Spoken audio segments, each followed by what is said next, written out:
This is my last day in Berlin. I'll be heading off shortly, but I wanted to talk to you today about how you can go from not having any experience to really locking down that very first job.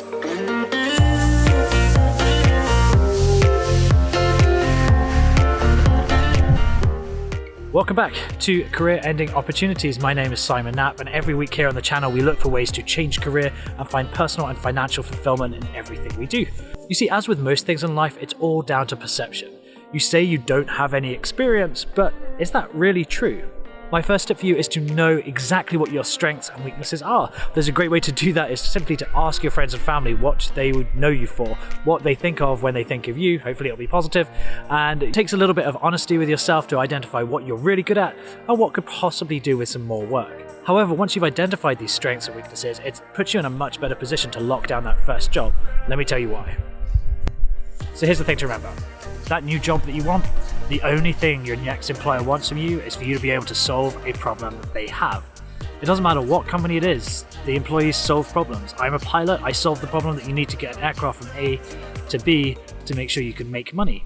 When I'm a programmer, I make sure that I am the person that solves the problem of you not having an app or having an app that doesn't work and getting it to a point where it does. So when you take the time to get to know your strengths and your weaknesses, it allows you to sell yourself better. That problem that the employer needs solving, you have skills to do it.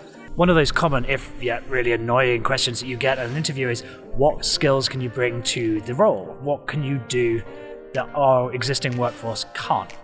And this is great. If you've never worked in the field but you have experience elsewhere, you have a raft of knowledge that the company may not have at this point. You may have skills that they have just a complete lack of within the current workforce.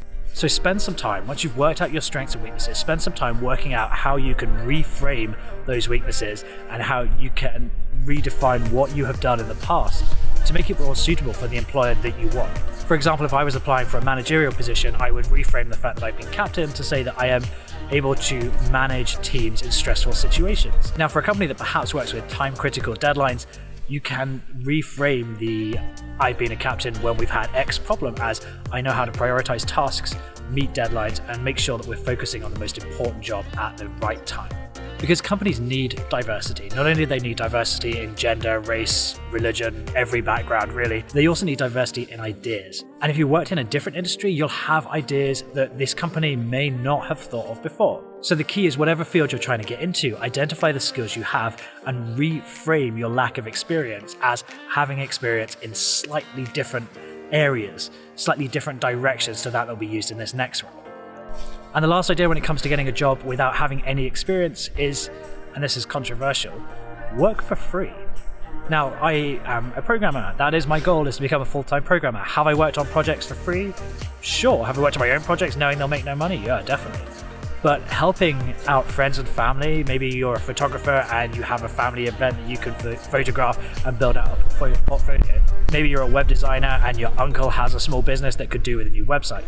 Find a way to turn working for free into really working for reward, because building out your experience and your portfolio of previous works is reward in itself.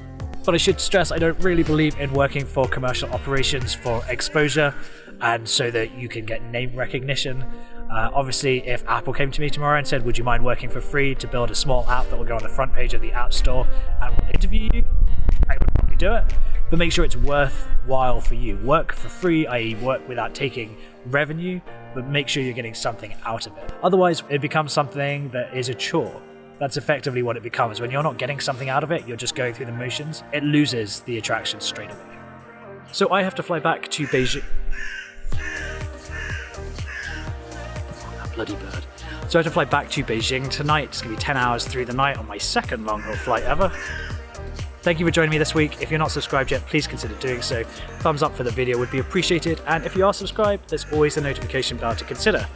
Next time, I will be in New York, and I'll be looking forward to getting home. I hope you're having a great week, and I'll speak to you again very soon. Bye-bye.